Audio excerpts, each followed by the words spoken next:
Space, the final frontier. Well, okay, not really. All right, take two. Here in the Mitten State, welcome to Code 47, bringing you all things Star Trek, spanning the quadrants, the best thing since the neutral zone.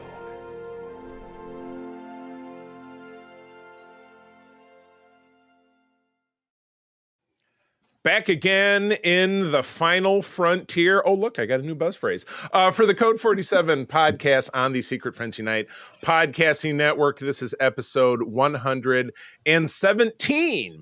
I am your humble servant, Trek Lord of West Michigan, Charlie Carden, coming at you with two of my regular cohorts. That would be the Trekker from the City of Wind, where it's just as cold out there as it is here in West Michigan. That would be Jen Watson. Jen, good morning. Good morning. And my guy down in the BH, Benton Harbor, also hugging the lakeshore, Mr. Aaron Heminger. Aaron, good morning. Good morning. All right. So, yeah, we are on our way out of a deep freeze here in the Midwest.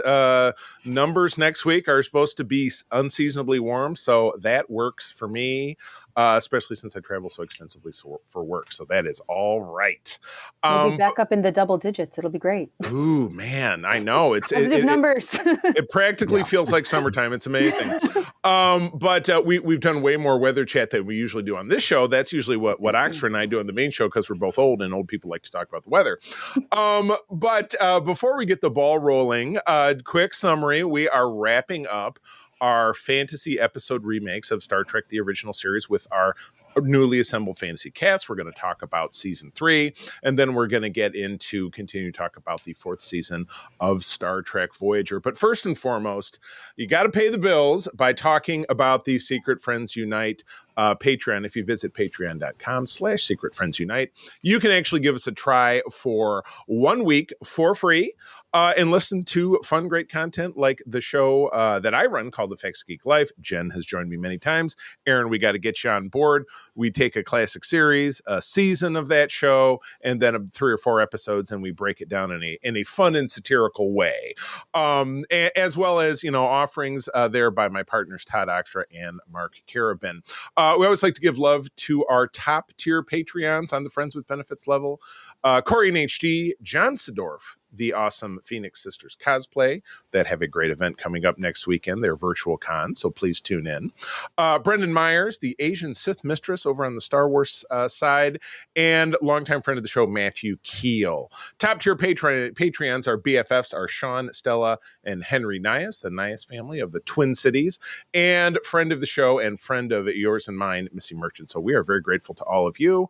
Again, please visit patreon.com/Secret Friends Unite. Try us out for a week. And if you like what you hear, feel free to stick around.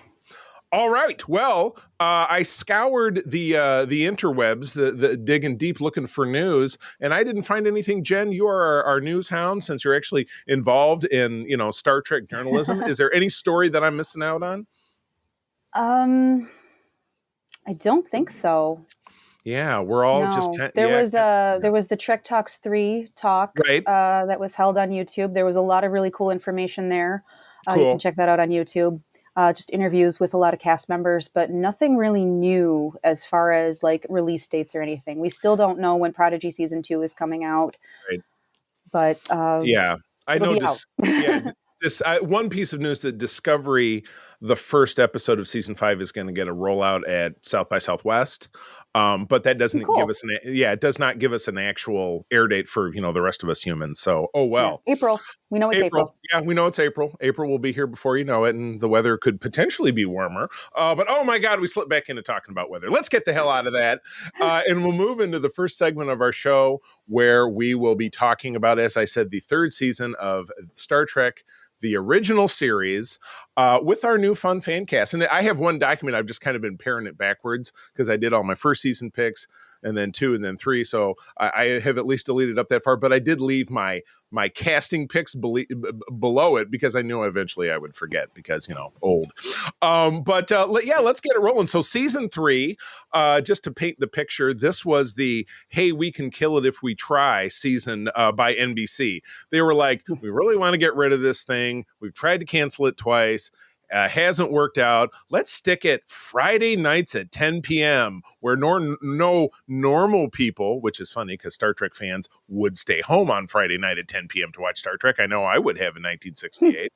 And that was finally the death knell. And they cut the budget dramatically, which I will actually address in one of my episodes.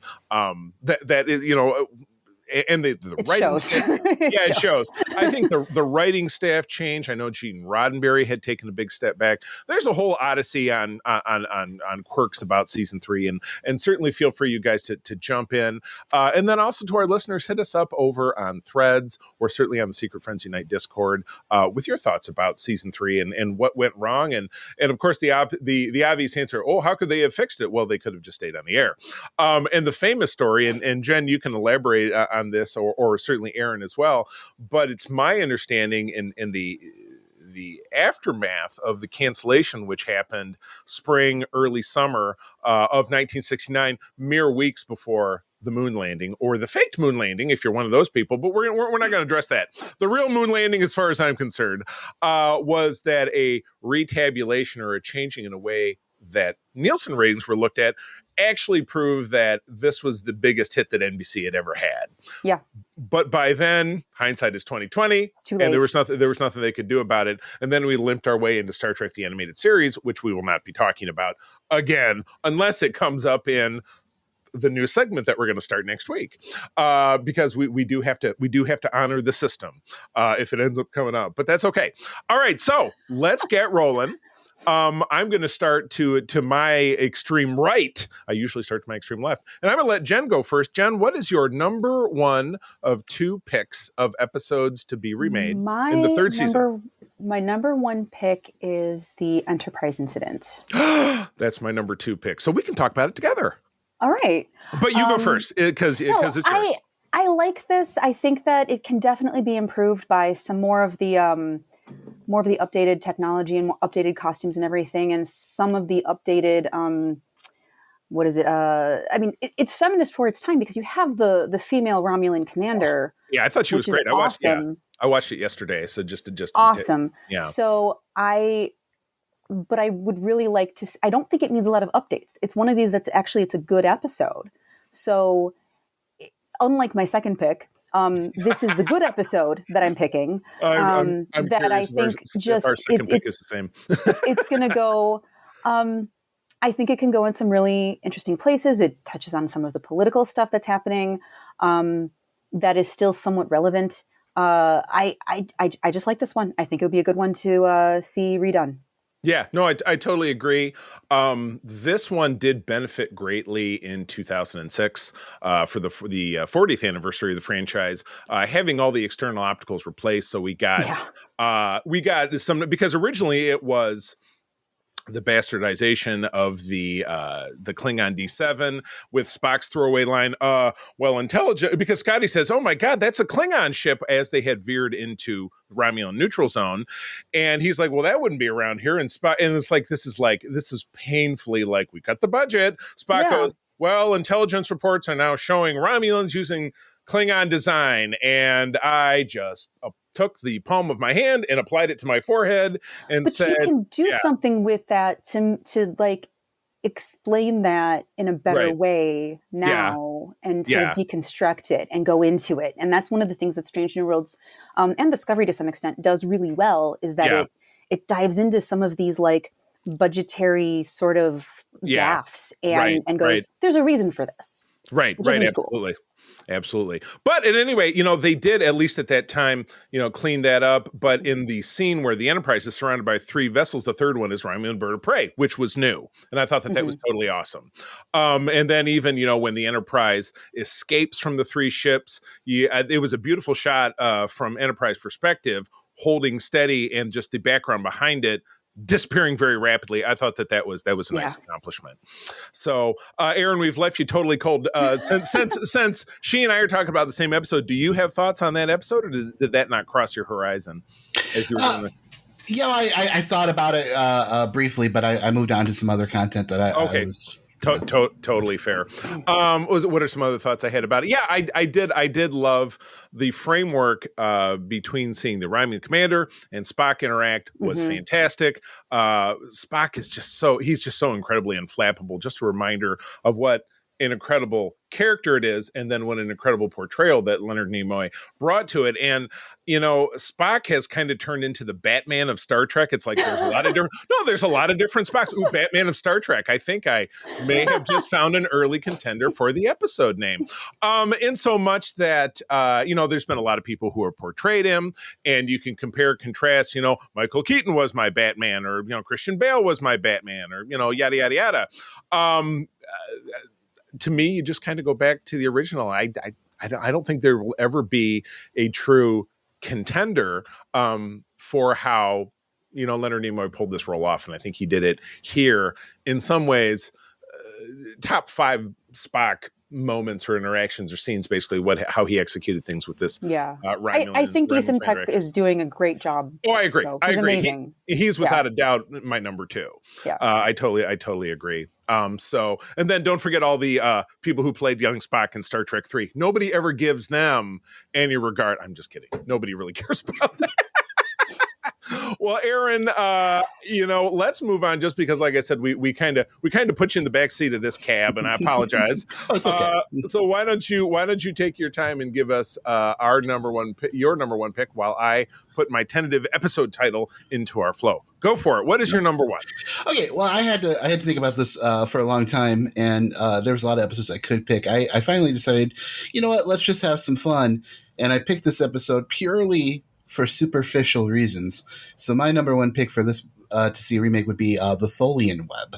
Ooh! Oh, it's my number 2. Oh, nice. No, that's not my number 2. That was almost my other number 1. Oh, okay. I thought we were going to have because my number 2 was the bad episode.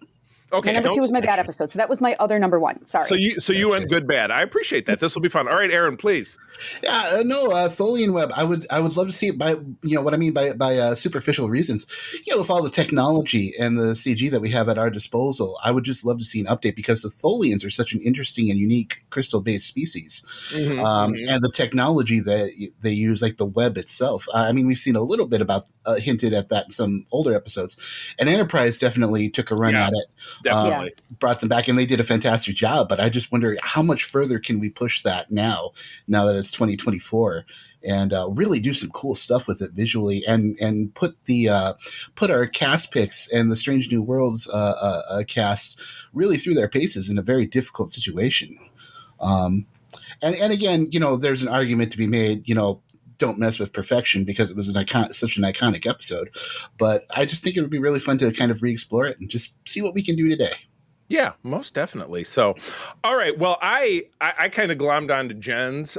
So I'm going to save my second pick for the last, but we'll let Jen move forward with her second pick. If it's the same one, then I'm just going to shut up for good after I'm done talking. But you go ahead. My bad episode? Yeah. My horrible episode? Yes. Turnabout Intruder.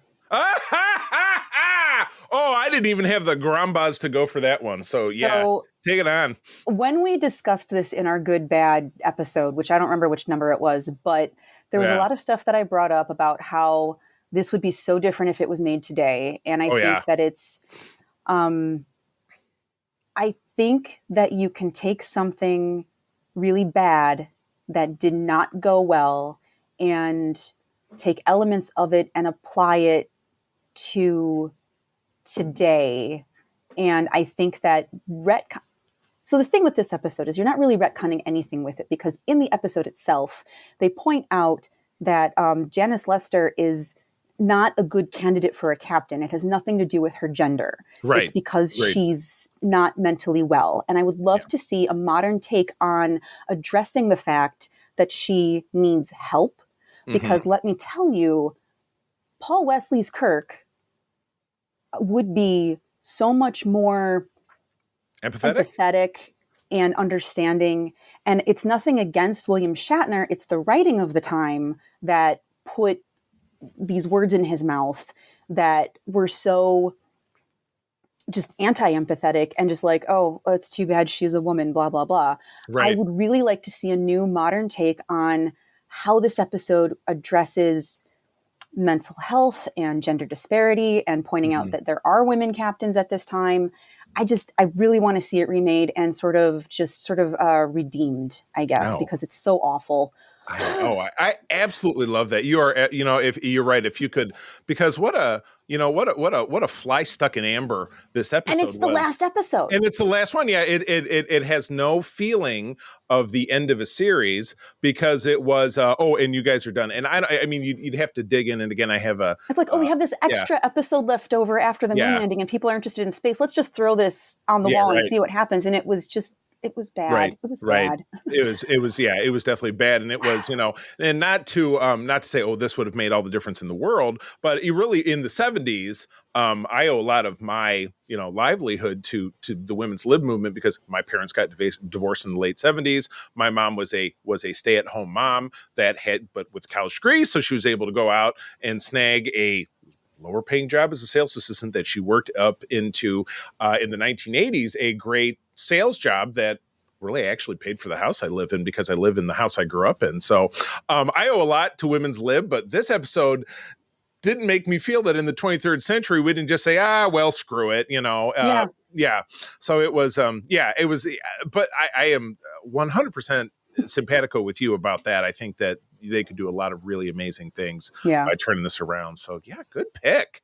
Good pick. I wish that my second pick was anything noble like that. But Aaron, you get to go next, and I'm not noble. I'm just upset. No, I don't know. I think it could be something very noble. It could transform in the way that you described it. Absolutely. Yeah. So, all right, Aaron, please. Okay, so for my second pick, this one. Kind of a controversial episode, and I'm not sure if it's something that we could necessarily approach easily today, but that's kind of why I want to see how we would handle it today. My pick would be Whom Gods Destroy. Okay. And, continuing on our Batman of Star Trek theme, it, of course, guest starred Yvonne Craig as the Orion slave, or not Orion slave girl, but Orion, I guess, mental health patient in this particular instance. But, the whole episode takes place in an insane asylum, which in the world of Star Trek itself is an interesting concept because this is a society that's supposed to evolve to the point where, they found cures to mental illness and physical illness and every sort of, thing that's kind of held us back in a lot of ways. So it's kind of this weird paradox that here's this mental health facility, kind of mental health facility, insane asylum sort of, just in the middle of nowhere with all these problem children that they put in a box and kind of scoot to the side. And, the story was told, with the mentality of the time where there was just a different, mental health was viewed through a different lens than it is today. And it was definitely held by our standards inappropriately in a lot of ways. And I think that's something that I think there's a story to be told there, but there's a conversation to be had about it, more of a conversation to be had about it today and about how these problems specifically interact with these characters. Cause it's not just a plot device.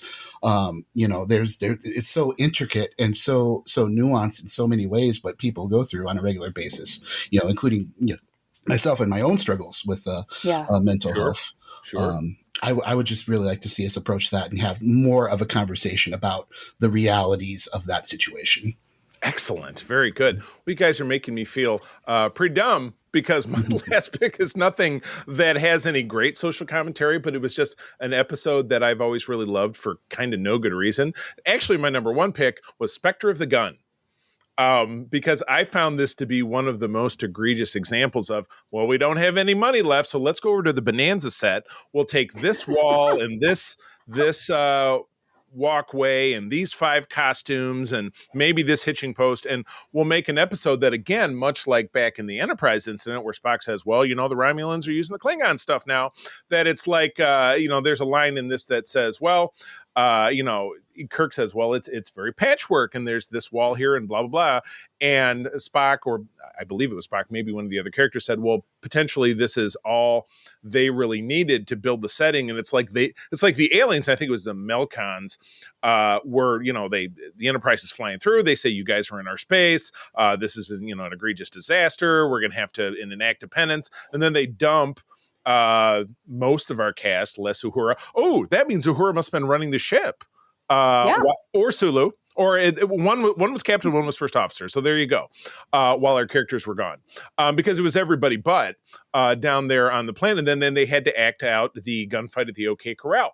Now, I'm a very big fan of westerns. I was all through grade school, so maybe that's why this one kind of speaks to me. And I visited old Tucson because we had some family friends who lived in Tucson, Arizona when I was a kid. So I've been there a couple of different times.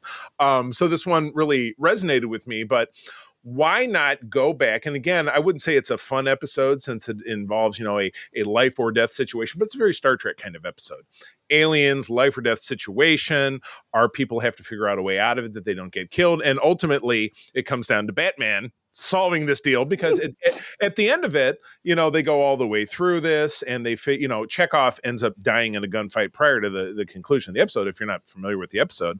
And Spock then figures out it's really because he thought everything was real and in his brain he had a doubt, so the bullet could kill him. So Spock mind melds with everybody, which is great that between Enterprise and here, mind melding is like giving somebody a high five, where back in Enterprise it was like it's a very intimate act, and it was even really dealt with in a way of a type of psionic assault back then, where 100 years later, it's dealt with, and I think that was actually dealt with in Enterprise, wasn't it? In that 4-season 3-parter with was it not T'Pol, T'Pring?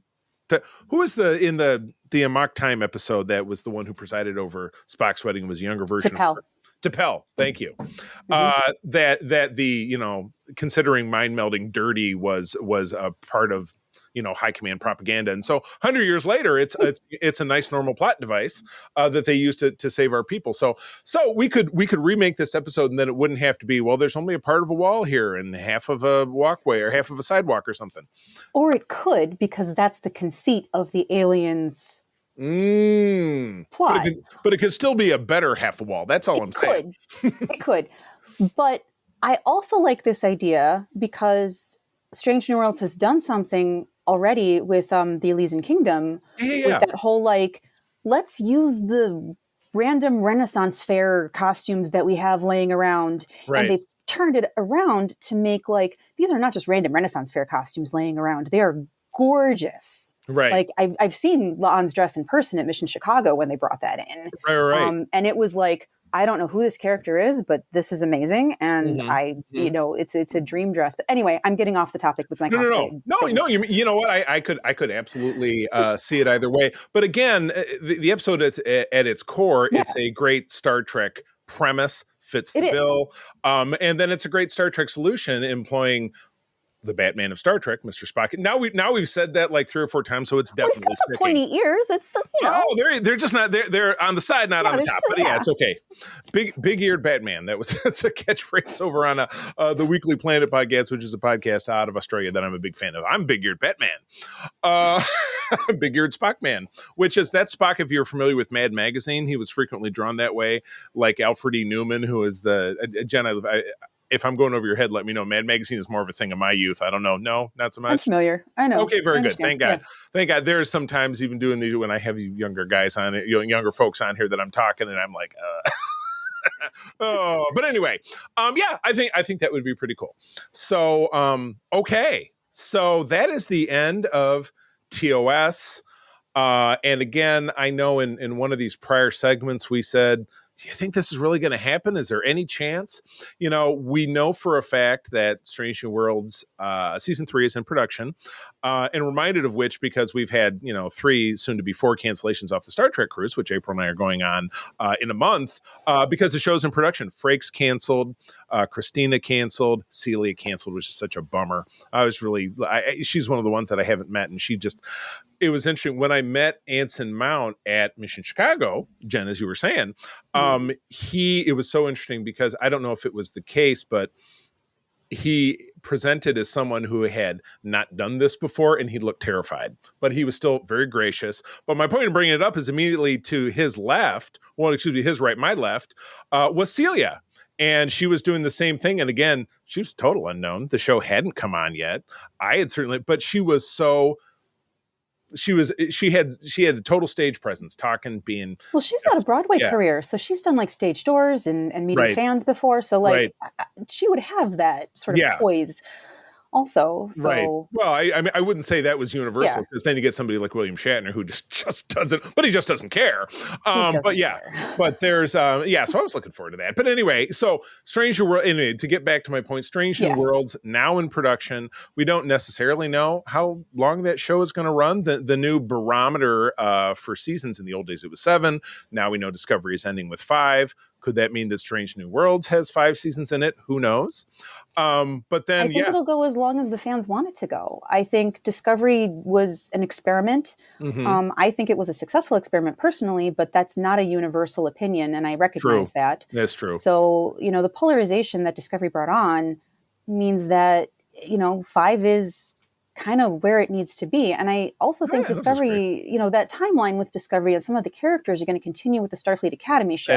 That's true. Yeah, they did. So, yeah, that I consider to be the greatest accomplishment of Discovery, in my opinion, is that they did forge ahead, because prequels, I'll echo my partner Todd, prequels can be very frustrating. In a lot of cases, they're just not the greatest for me. Discovery, the first 2 seasons were burdened by the timeline and the chronology. And changing things, and now they don't have to really worry about that. But at any rate, I agree with you. Strange New Worlds is far less controversial in the way that you're discussing it as far as fan response.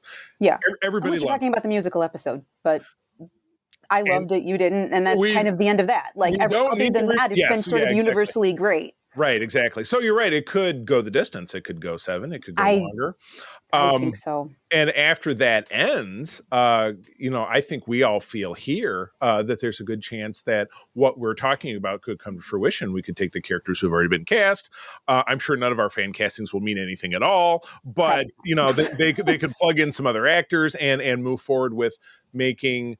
By then, the franchise will be over 60 years old, and I think it could be an instant success, because again, you're transitioning into characters that people are familiar with because of Strange New Worlds, and some new faces, and telling some stories that potentially could be a mix of what we've discussed, and then a mix of new episodes. And again, in the 10 season block, you could do, we're going to pick our, it could be the same thing. Let's pick 2 from the old show. And then the other 8 are other things that happened within that same time period, because the Enterprise was getting into shit every week. Something was happening. So there's no doubt that. Or they find ways of turning it around, like they already did with, the last episode of the first season of Strange New Worlds, where they basically remade Balance It was Balance Terror, yeah. Yeah, they basically remade it. So it's a twist. It's a twist on it that, it even used like same lighting, and it was cool. Right. It was cool. Totally. All right. Gotcha. Aaron, we've been dominating. Any final thoughts before we move on? Sorry, Aaron. Oh, no, you're perfect. I enjoy listening to you, so it's all good. Well, that's a plus. So listening to you too, though. Thank you. Any final thoughts before we depart from this and then move on? I agree with you. I'm excited to see where they go with Discovery in the future timeline, and I'm so sick to death of prequels, and I'm just excited to see things moving forward. I'm tired of looking back. Right. Bring us legacy. Yes. Mm-hmm. Yeah. Bring us legacy. Yeah. That is, Mm-hmm. that is something that they just can't get off their hands about, which just blows my mind, because they've given such a nice tee up to where that could go. So anyway, as something about that develops, you'll hear about it here. Yeah, so, I feel like I talked about this in the episodes leading up, but we are starting a new segment 1 that's going to run between now and when we get Discovery in April, and it's called the Random Episode, or the Random Sode. Several weeks ago, the 4 of us, your Code 47 team, took a page from the Dungeons and Dragons world with the rolling a die to determine a random episode. I'm not going to tell you which one we chose, but it was easy. We took, of the 12 series, which includes short tracks and includes the animated series, each, choose a series from that, and then choose a season from the amount of seasons it had, and then chose an episode from there, completely at random with a little roller that we came up with. So I'm excited to jump into that. So you're going to see in this first segment us doing a deep dive, potentially right around the same time frame where we get really granular in a single episode, talk through trivia about it, talk through our thoughts about it, et cetera, et cetera. So I'm looking forward to that. And again, with 850 plus episodes of Star Trek, it gives us lots of opportunity. You never know what you're gonna get. You don't know. You might get an episode of Short Treks, in which case we talk very shortly about it. But anyway, look forward to that in our next episode. Yeah, so, all right, moving into segment 2, we are getting into the third slice of Star Trek Voyager with a crop of episodes that I absolutely adored. We have essentially a 3-part. Ooh, nice screen change there, Jen. Nice. If you're watching on YouTube, Jen just went click, click, clack, and now she's Harry Kim. Not bad. Excuse me. I have 2 pips on my. Wait, over this side. I'm sorry. You have to leave the bridge then. All right, bye. But yeah, we kicked off with a 3-parter, and then we have a great traditional 2-parter. Though the 3-parter I described as kind of somewhat spiritual. You might not consider it that, but anyway, I'm going to kick it off because this is one of my absolute favorite episodes of Voyager because again it talks about, it does something that it's like, oh, look, they finally did it. But I think it does it in a way that I think is awesome, even with a guest star who is a little iffy as a human being. But still, I think really delivered in this. So anyway, episode 14 of the season is Message in a Bottle, which was directed by Nancy Malone. Don't know that name, but I think she did a great job. Story is Rick Williams and teleplay by Lisa Klink, who, again, a regular of the writing staff. This was the first episode in 1998, January of 1998. The Doctor's program is sent to an advanced Starfleet vessel via a vast ancient communications network, but he soon discovers that only he and the ship's own EMH, guest star Andy Dick, who starred on News Radio at that time, which is a sitcom I loved on NBC, remain to fight against Romulans who have taken over the ship and are attempting to return to Romulan space with it. Holy crap, what didn't this episode have? It gave us Starfleet. It gave us the first Voyager appearance of the great DS9 uniforms, which, you get a cavalcade of people saying, well, how come they didn't start wearing those on Voyager again? It's like, they didn't know. Well, I mean, yeah, they didn't know. They didn't know unless they got some pictures back later on. But again, you know what? People on Voyager have a lot more important things to worry about than their dumb uniforms. You know what I mean? Plus, think about the enormous expense to recostume all of the consistent regular cast and extras on Voyager. It would have been totally stupid. Well, not to mention the in-story resources of the replicator. Right, exactly. Yeah, right, exactly. The replicator, which is a very limited resource on Voyager, dictated by how much power they had. So, but anyway, minor minutia. Of course, I would say, that those nice gray quilted, shouldered with the colored undershirt. That is a nicer uniform, but you know what? Who cares? But anyway, Andy Dick.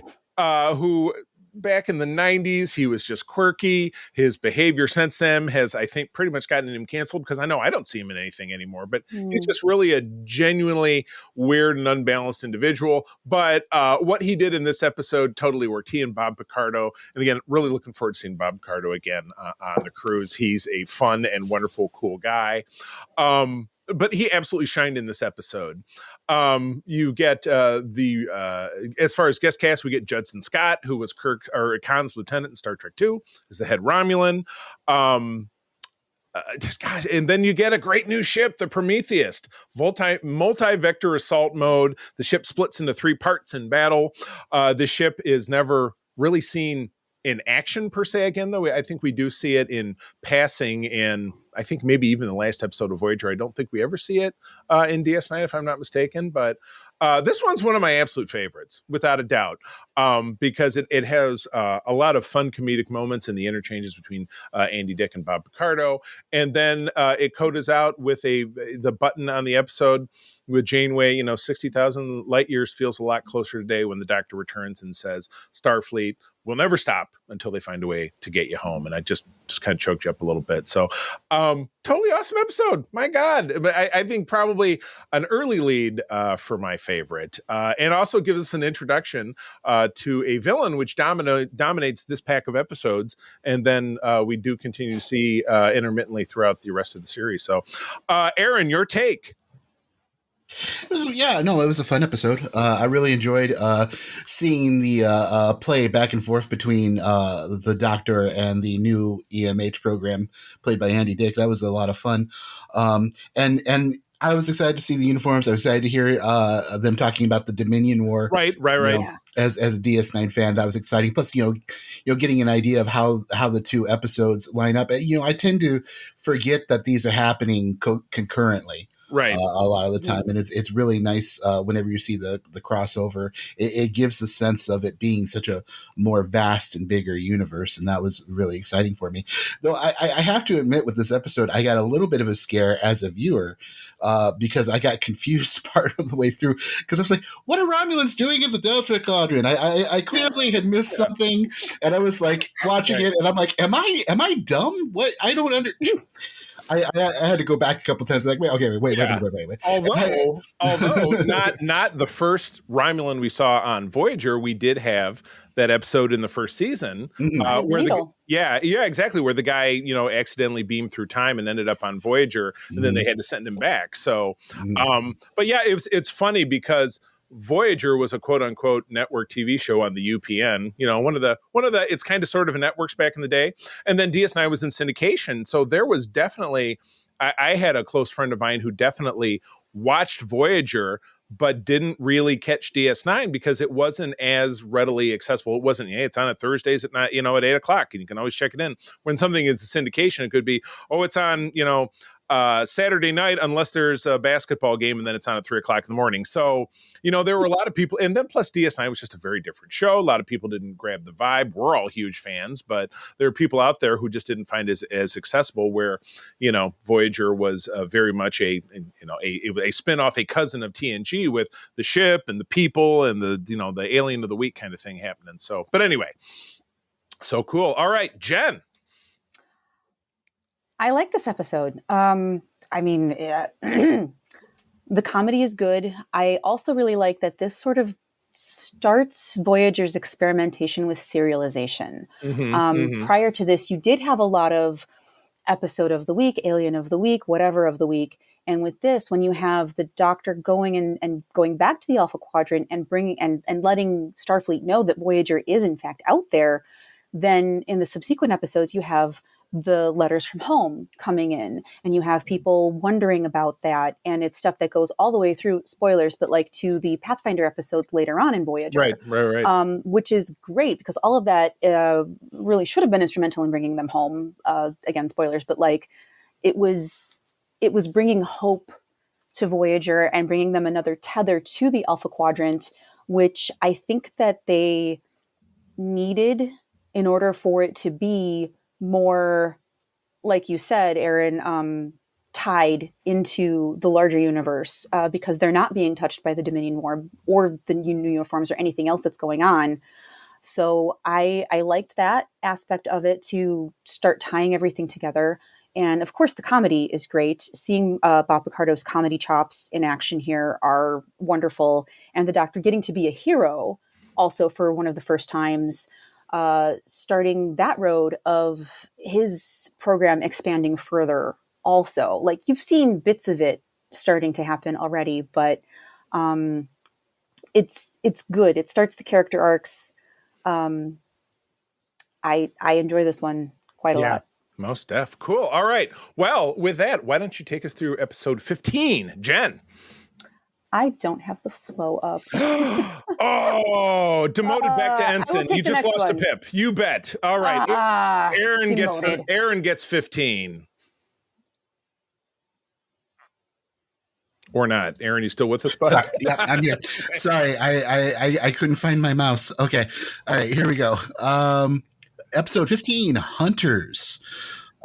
This is directed by David Livingston, written by Jerry Tyler, and debuted February 11th, 1998. Letters from home and Starfleet Command get held up at a Hirogen relay station, and Janeway sets course to retrieve it. Dun, dun, dun, dun, dun. All right. All right. So, break it down. What do you think? No, I really enjoyed this episode. I love the introduction of the Hirogen. I'm a really big Hirogen fan. I'm a Predator fan. You know, I love the Predator movies and the franchise. There you go. And these of guys course. are very.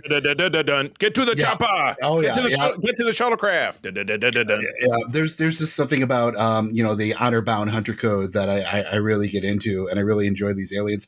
I also I watch these episodes with my wife, and every once in a while she has some interesting commentary on the episodes we're watching, and she saw Hirogen, and she says, "I don't understand why they're not called Panarans," and I'm like, "Panarans? Where did you get that from?" She's like, "Because their head looks like baked bread from Panera Bread." You know what? That's close, but not close enough to get an episode name. So I want you to give my compliments to your wife. Okay, thank you. Yeah, the Panarans. Oh my God, yes. So is that a pick too? So do I get a soup or a Caesar salad with that, or Yeah, I know. Okay, all right. But yeah, other than that, I really enjoyed the episode. I thought it was really good. All right, awesome. All right, Ensign Jen, are you ready to jump in? You do get a soup with it because 8472 is from fluidic space, and they're basically. Oh, there you go. So what kind of soup? I'm thinking I like a nice bisque. No? Yeah. Okay. Sure. All right. That works.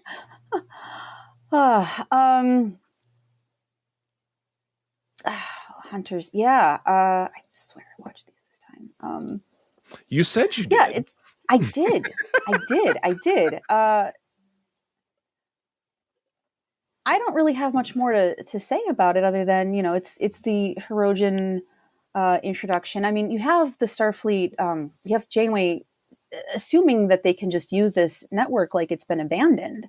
Mm-hmm. So when everything gets held up, you have that problem.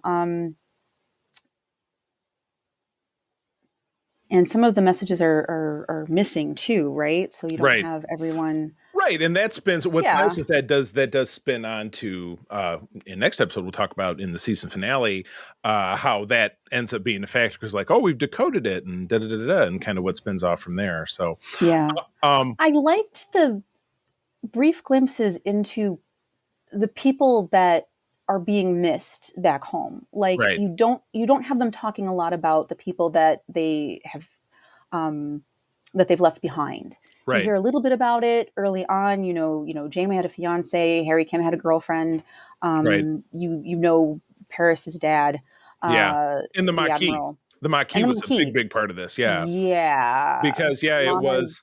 Yeah, because this is taking place in season 6 of DS9, and in season 5 is when season 6 is the Dominion War, but in season 5 of DS9 is when Cardassia joined the Dominion, and then they wiped out the Maquis immediately. Yeah. And so, and then we had a follow-on episode in DS9 with Eddington, who was one of the surviving Maquis, rescuing a bunch of Maquis people. But then we saw just how dead everybody was. But of course, our Voyager people wouldn't know that. And then just watching, Chakotay gets the news from one of his associates who is in prison back there, and then B'Elanna and this sets up her episode next season where she's it was at Extreme Measures or something. The one where Extreme Risk. Yeah, where she's doing all the holodeck episode. Holodeck. Yeah, where she's trying to make herself feel something because she's so numb inside because of the news. It's this run of episodes really is the stuff that sets up actual character arcs for Voyager and actual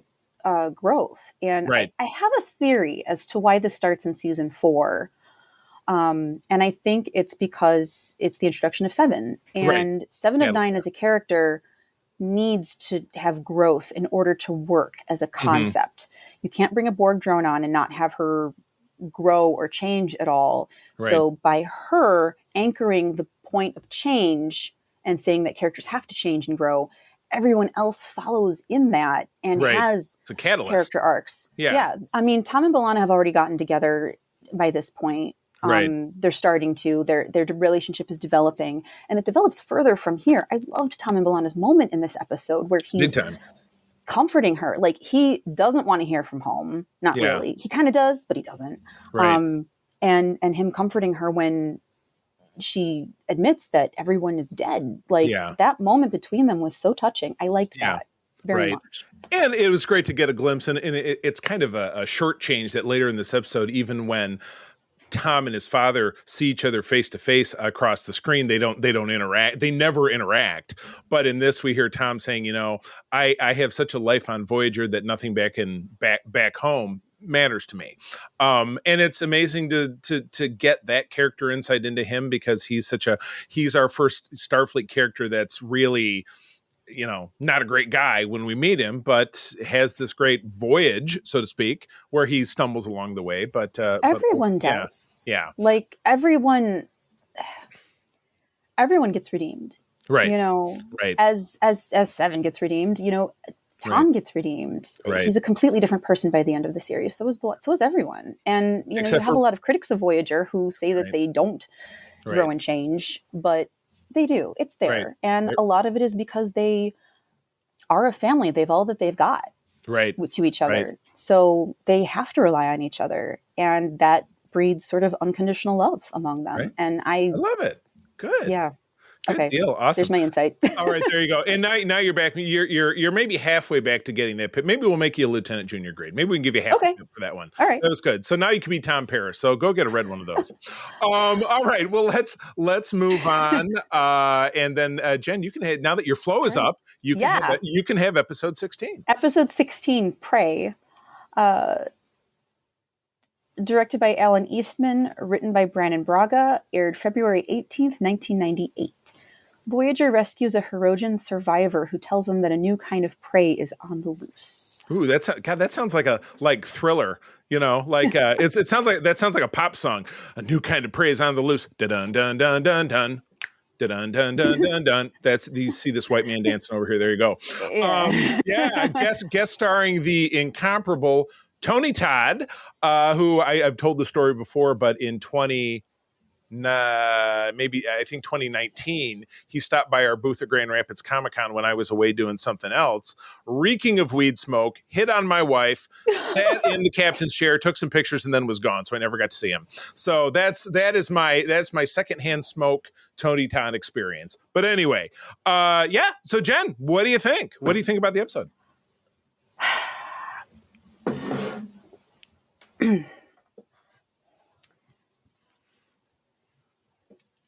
It's interesting that you have the Starfleet perspective of wanting to learn more.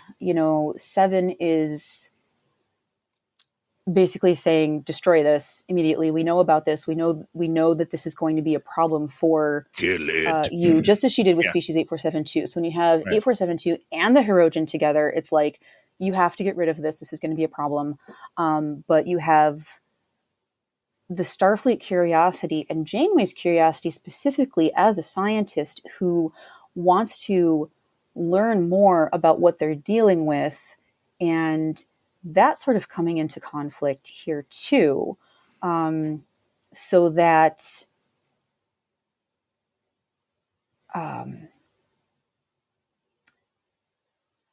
This is the one with the Seven and Janeway. The big throw, thing. And at the end of it, Seven gets the whole on the wrist.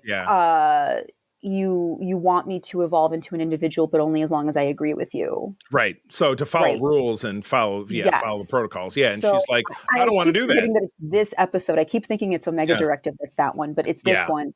And that, that's growth for Seven, and Seven just becoming who she is. She's a teenager, right? At this point, because very she's never gone through being a child, being a teenager, and testing the boundaries and testing rebellion and asserting herself. But the thing is, she's right. I love Seven. I'm going to stand up for it. But Janeway's right too. Like, they're both right. And that's one of the things that I like about some of these great Star Trek episodes is when you have two points of view that are in conflict, but neither one is really wrong. Right. Yeah, totally. So I really liked that about this episode as a Seven and Janeway kind of conflict, and both of them growing from that. Yeah. Yeah, I totally agree. Aaron.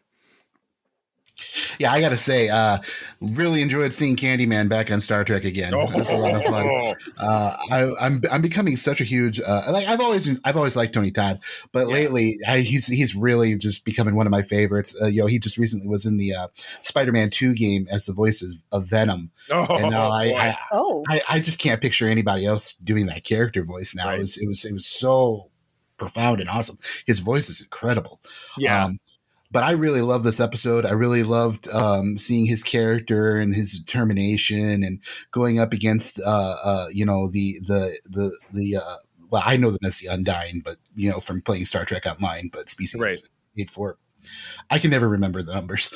8472. You got it. 8472. Okay, thank you very much. But yeah, that was a ton of fun. I enjoyed seeing the conflict between Seven and Janeway. I gotta say, I'm going to take Janeway's side on that argument.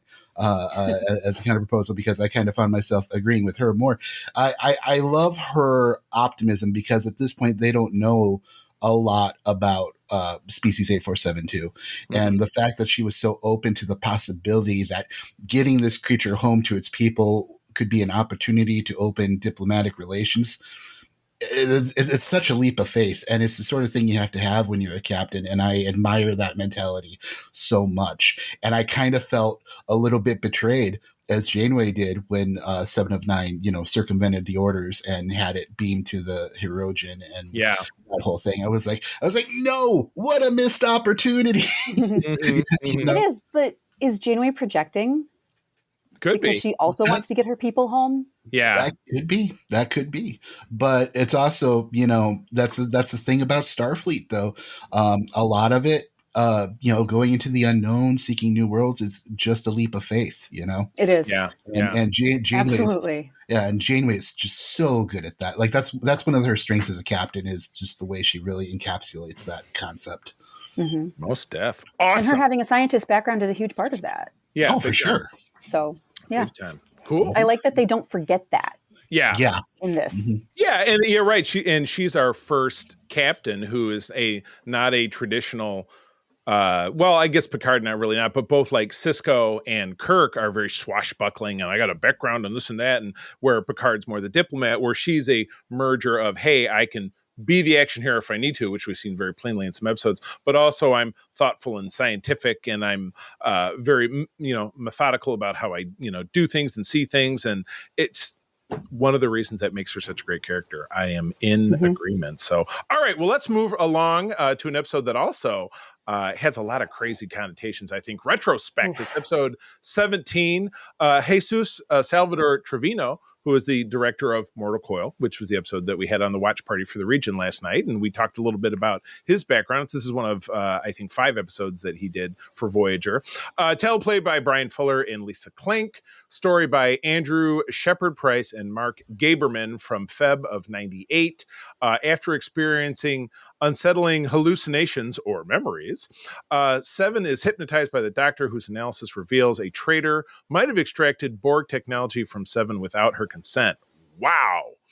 There is a lot going on in this episode, and I can tell by the pursing of Jen's lips that she has some very strong thoughts about this, which I'm not even going to waste time, and I'm going to kick it right to her. So, Jen, take it away. This episode has so many unfortunate implications. I understand what they were going for, mostly because on Delta Flyers, they had Lisa Klink come on to talk about what the sort of thought process was with this. Oh man, I should tune into that one. I think I missed it. Yeah, it's so the idea that they had was they wanted to tell a story about repressed memories being incorrect, which is something that Tuvok points out in the briefing room when they're talking about this. But the fact that it's Seven, who's the hot girl, talking about being assaulted and violated, when she already has a history of being violated in her assimilation by Borg. Yeah, like that's her whole past and her whole trauma. Yeah, absolutely. So like to bring this up again and then have it be incorrect. Right.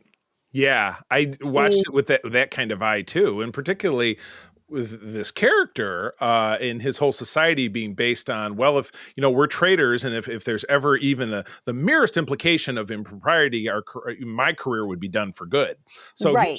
he can't even handle going through any kind of legal. He can't even be accused. Yeah, he can't even be accused, and so he flips out, which is ultimately he dies in the end because he overloads the ship engine, or what, I can't remember exactly what it is, but he commits suicide over it. Yeah, exactly. You call a spade, and the biggest issue that I have with this is Janeway's total flip, right? Mm-hmm. To hear some of these words coming out of Janeway and to come out of Kate Mulgrew specifically. I mean, I know she's only saying the words that she's the actress. She's saying what is in the script. Right. But the flip of, no, this is wrong. You're incorrect. We have to go with this guy. I know he's kind of a jerk, but we have to uphold.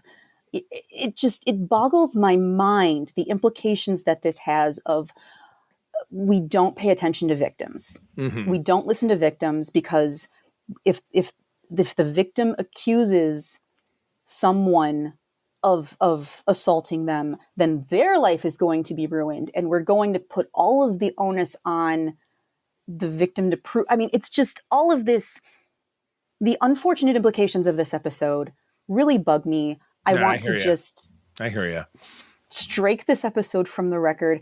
And the crazy thing is, if it had been something, if these repressed memories had happened to Tom Paris or Harry Kim, mm-hmm. or even B'Elanna to some extent, but mm-hmm. if it had happened to a guy, mm-hmm. not that I'm saying that this can't happen to a guy, but the implications would have been less damning.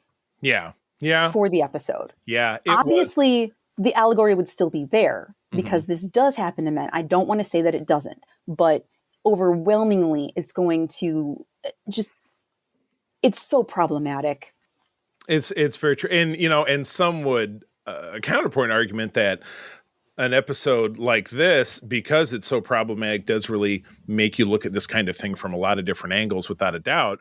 But this, outside of that, tells a great kind of Star Trek story that makes you grimace, because you really don't know what the right answer is, because were her memories correct? We never really find out.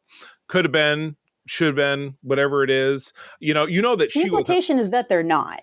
Yeah, exactly correct. But ultimately, I don't know that they ever, correct me if I'm wrong, if they ever come to a really solidified conclusion that maybe there could have been some other wrinkle or whatever it is. But the guy is so adamant about, well, even if I'm accused, my life is over. And then he kills himself off, and it ends, and we move on.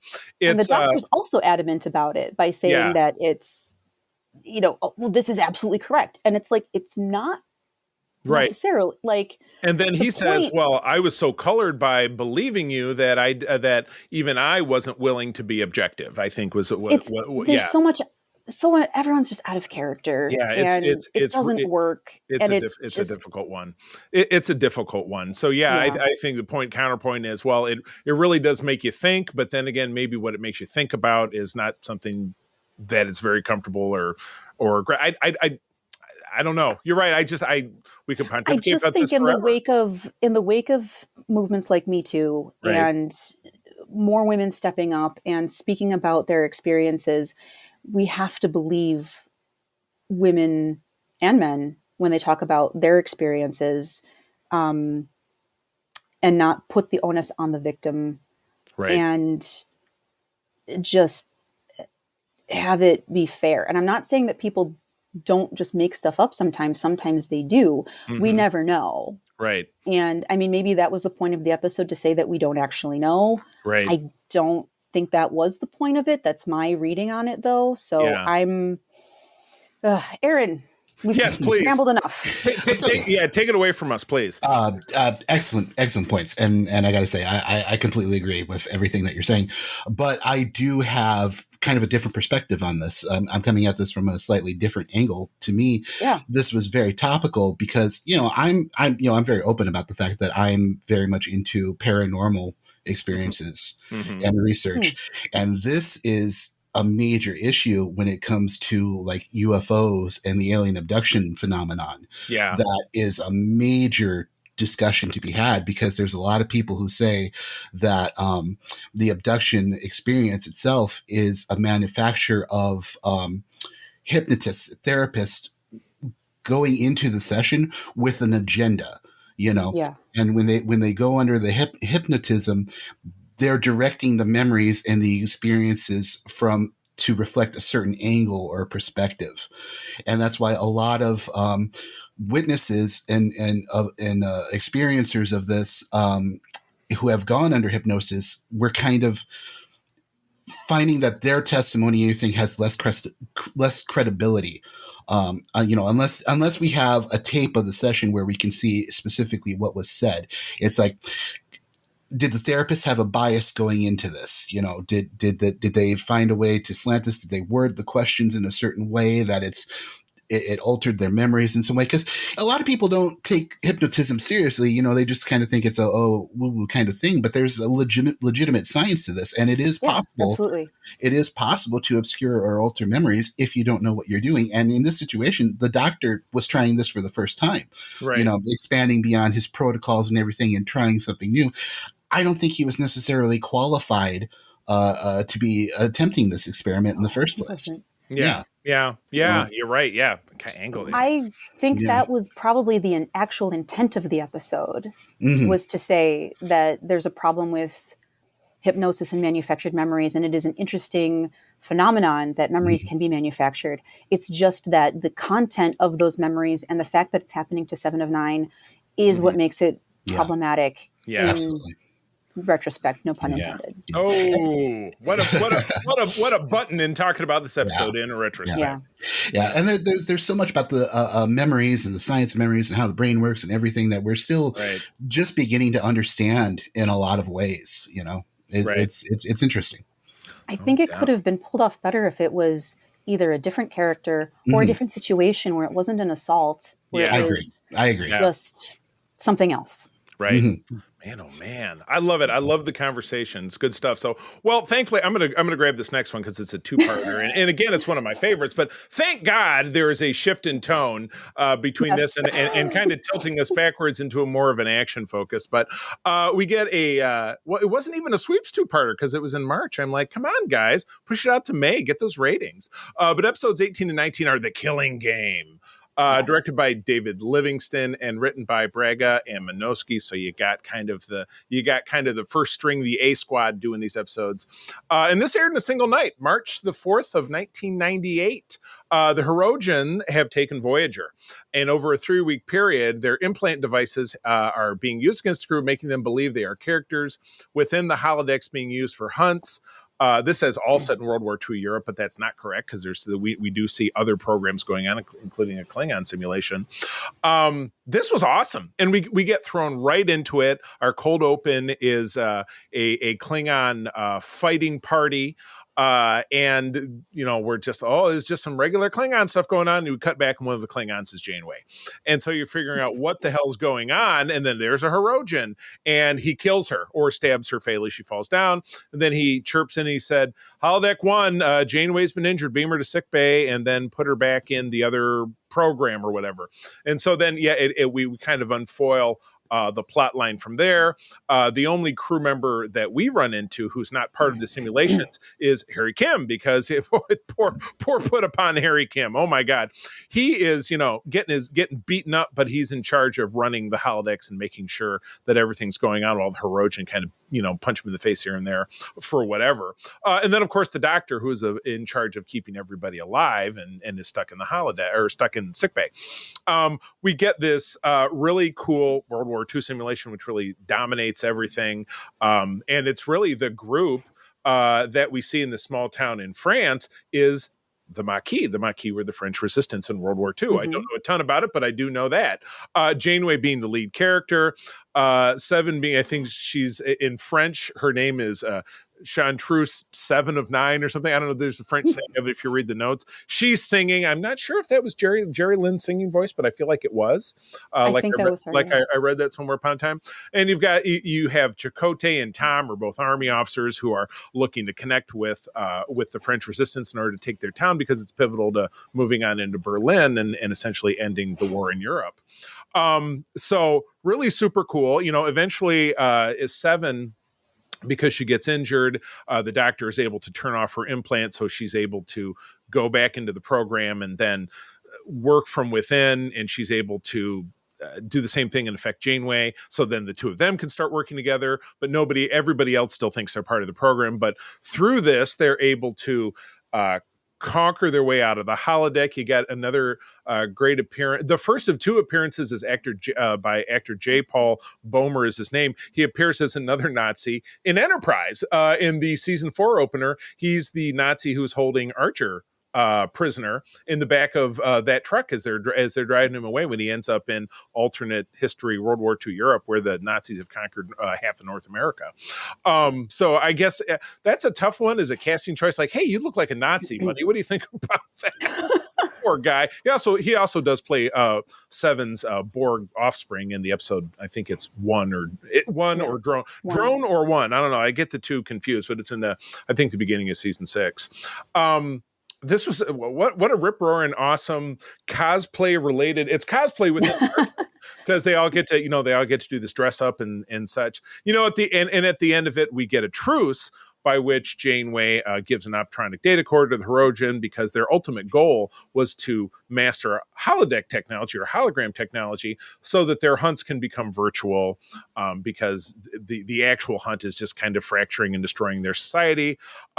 But that, of course, ends up having disastrous consequences on down the road when we get another 2-parter about the Hirogen in season 7. So I absolutely love this episode. This was fun. I love World War II stuff. I don't want to say it's topical at the time, but this was just before Saving Private Ryan came out, which was in the summer of 1998, as I recall. So I guess 1998 was a great year for revisiting World War II. I guess, because I know there was another movie called The Thin Red Line, which came out that same summer, which I think starred Travolta was one of the actors in that. I'm not sure who the star was, because I haven't seen it since then. But yeah, totally killer episode. Loved it. Great performances. Great, and again, the Hirogen being a newer threat, a newer race, we get a little bit more perspective. In fact, that maybe they do have some goals as a species that aren't just totally awful, so they're not so one-dimensional. They're trying to find ways to maybe stop the killing and bring their society together. That's part of this that I also really like. So, Aaron. Boy, did I really enjoy this episode. I love the way it just unapologetically drops you right in the middle of the action at the start of the episode with no explanation or anything like that. That was so cool. I was watching this one with my wife, and she was like, am I missing something? Did something happen in the last episode? And I was like, no, you're working with the same information I am. Yep. This is fine. I had to watch this one with her because she's big into historical costuming and stuff like this. And I was like, oh, you're going to love this. So buckle up. Yeah. So she had a lot to say about the costume. She loved that the way they did everything and the way everything looked. And at one point there, when we cut away and we see Harry Kim and the situation he's in, I paused the video and I turned to Jessie because she's not that familiar with. She's a Star Trek fan, but she hasn't seen a lot of Voyager, so she doesn't know a lot of the tropes and stuff that we know. And I love that she's watching this with you because it's kind of increasing her education. So hey, right? look at something good this show has also accomplished. I'm very happy about that. Yeah. So while I'm watching this, I said, look at this guy. And she looks at Harry Kim. I'm like, yeah. I'm like, you see, he's an ensign, and she's like, yeah. I'm like, this guy's about to single-handedly save this entire ship. And at the end of the show, he's still going to be an ensign. And she's like, no. And I'm like, yes, this is Harry Kim. Enjoy. It's so four wrong. times that Harry Kim saves the ship. And everybody on every other show gets a promotion, I swear. And never for Harry Kim. I think it just became a punchline. It's a never-ending punchline. It sucks. Yeah. But beyond that, I loved it. I loved the Indiana Jones vibe of the whole episode, and the World War II stuff, and all that, and then that great scene where they blow up the wall in the holodeck because the safety limiters are off, and it's like, that's what the safeties are for. Yeah, right. And then they just started spilling into the ship, like all these holographic bad guys and Nazis and the resistant fighters that spills into the hallways. I'm like, oh man, this thing is getting trashed. This is awesome. I loved the whole episode. It was just so exciting and so much fun. Best ever possible moment: Klingons killing Nazis. Just give me a nonstop gif of that happening. Yeah, absolutely. Because your head Nazi guy, the J. Paul Boehmer guy, who I was talking about, gets batlet at the end, and it was fantastic. Very satisfying. Loved it. All right, Jen. Again, I love this episode. It's a lot of fun. One of the things that I really like is the roles that everyone plays in this. And I think it's a really neat swap of Janeway heading the actual Maquis, and you have Chakotay coming in as the military guy. Yeah, exactly. Like, it was great. What a neat swap. I loved that. Yeah. And their interaction as they're crawling through the Jeffries tube to get to the Klingon holodeck because they need to recruit them, and they're having this chat about because he's still in character, and he's like, "Well, you're a real can-do gal," and she's like, "Whoa, thanks, I guess, whatever, sure, you bet." Yeah. When it comes to my people, I'm a real can-do gal. It was just I thought it was adorable, and the analogy of them suspecting that Seven is a Nazi sympathizer because it's her being Borg. So it's the way that they translate that. Yeah. She did do her own singing for this. I just looked it up. Oh, very nice. So that is confirmed. Yes. So the way they worked Roxanne Dawson's pregnancy into this so that she didn't have to hide behind a jacket or a console for this. I can tell that they were having a lot of fun with it. The Beverly Crusher, if you prefer, the hiding behind a chair. Yeah, exactly. Yeah. Yeah.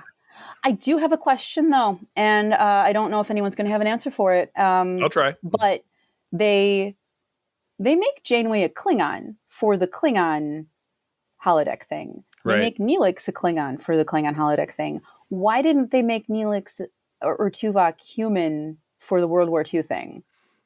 That is an unanswerable question. Good pick. Yeah, there's no logical reason. I think the real world part of it is simply that people love Klingons, and it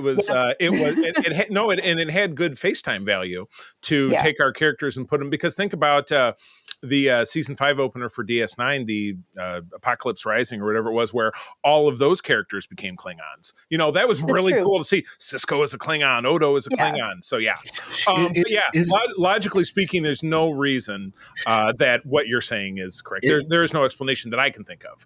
Just Alexian writing down 1940s fans. Yeah, exactly. Is it possible the Hirogen just didn't notice? Could be possible. Yeah. That's a good point. Yeah, because holodecks it's kind of phony. There's not a lot of really great rules, just because a holodeck is such almost unbelievable technology that basically you're in a room where you're on a treadmill, and that's how you walk around and see things. So and everything you see is an illusion. So and the clothes you're wearing can change and then change back, or there's a lot of rules that don't make any sense.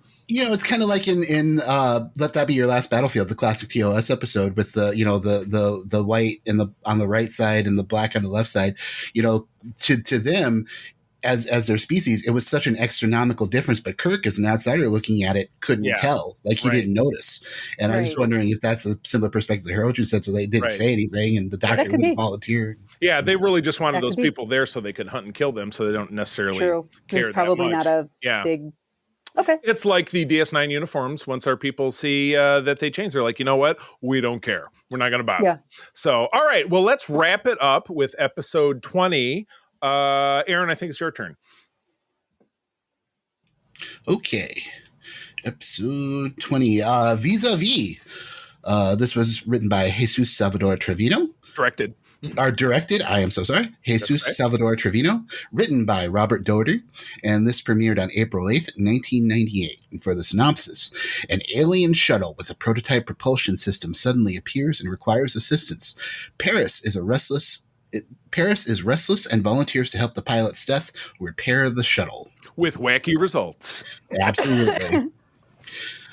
Yeah, I gotta say, I thought this was it was a good episode. I enjoyed it. It was great seeing Tom again being the feature of it and getting some insight into him and everything that he went through. And I enjoyed seeing him working on the Mustang and everything. Yeah. I'm not much of a car guy, but I do love those classic cars. It was kind of interesting seeing him have that little conflict with the doctor about where him not showing up to sick bay, and he's being like, "Well, this is kind of like being in sick bay," talking about everything.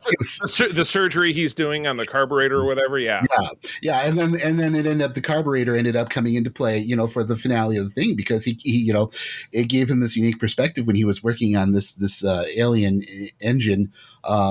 To come up with the equivalent of a carburetor to solve an alien problem. And I thought that was really clever, the way that they did that. And even the alien itself was really interesting. The concept of this kind of like low key body horror of its ability to copy a host, but then trap the host in the body that has to start it. Yeah, I'm like, wow, what a raw deal for the victim of that. I mean, Yeah, and there was a big switcheroo at the end because Janeway's explaining in her captain's log, well, he managed to get back a face, but the actual bad guy has the face of the person before that. So I'm like, I'm lost. And then the goal is to go back and try to find the person whose face that actually belongs to. And so you're kind of left like, okay, well, evil is punished. Good deal. And that big twist at the end with the final switcheroo happened. I actually had to go back. Okay, when did this happen? I had to pause the episode and go back and rewatch it again. I'm like, okay, all right, I see. Okay. Now I get it. So how many layers deep does this Freaky Friday cake go? This is your 7-layer burrito dip here of Star Trek, no doubt about it. So I would say, because it's such a strong crop of episodes, this one didn't really thrill me. But I do like Tom Paris, and but some of it is painful. Like, oh, Tom wouldn't do that. He wouldn't drink on duty and be so rude to Seven and then try to choke out the captain. I mean, it's just, in some ways, it was interesting to watch him be so out of character. In some ways, it was like, I just don't want to see it because I like him so much. So that makes me kind of dislike it a little bit. But I will say, much to Aaron's point, it's a great Star Trek episode in its bones, because it's got a great alien concept, but ultimately predictable. Like, okay, well, he's gonna get back home again, and this will all get resolved. So it just, I didn't feel like this. It was kind of, we talk a lot on SFU, Axel and I, about stuff having no stakes, and this just felt like a kind of a steakless episode. This was a vegetarian episode. There was no steak. So, all right, Jen. I like Tom Paris, and I wish he got better episodes. Yeah, kind of like what a lot of better episodes. There are some better episodes for him.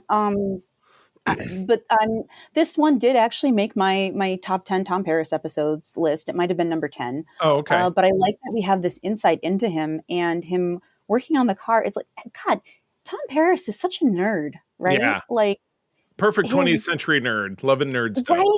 It's like, it's like the Shakespeare scholar these days, right? Someone who's like, this historical reenactor looking at, 400 years ago and everything that would have been. You have to keep that in mind. Right. Like, he's not this cool dude. He's a nerd. Yeah. And I love that. Like, I say that in the highest complimentary way, because we're also all nerds. Snags a cool chick who's also kind of a nerd, because she's a Klingon warrior engineer, which is like, it's just, they're both kind of, they're both kind of nerdy. I love them together. And it's not a bad episode. It's not a great episode. It's like it's a solid, like, B episode. Like, it's there, it's watchable, it's Voyager, you know how it's going to go. And it's kind of fun along the way. Yeah. That is fair. Okay. Yeah. Well, let's start to wind this down. We'll bop back to Aaron. Aaron, give us a favorite of the bunch and a least favorite of the bunch. Without a doubt, my favorite was The Killing Game. That had everything, the period costumes, the full cast, the Hirogen, just fantastic. I had such a great time watching that episode. It was a ton of fun. Nice. for a least favorite, and I'm sorry to do this to you, Tom. I got your commemorative plate behind me on the shelf. Me too, and mine is signed. I love it. Yeah, but vis-a-vis, it didn't do it for me. Yeah, I hear you, Jen. Favorite is also The Killing Game for all those same reasons. I really like seeing everybody. Holodeck episodes are great, and them kind of working through everything was fun. I like The Killing Game.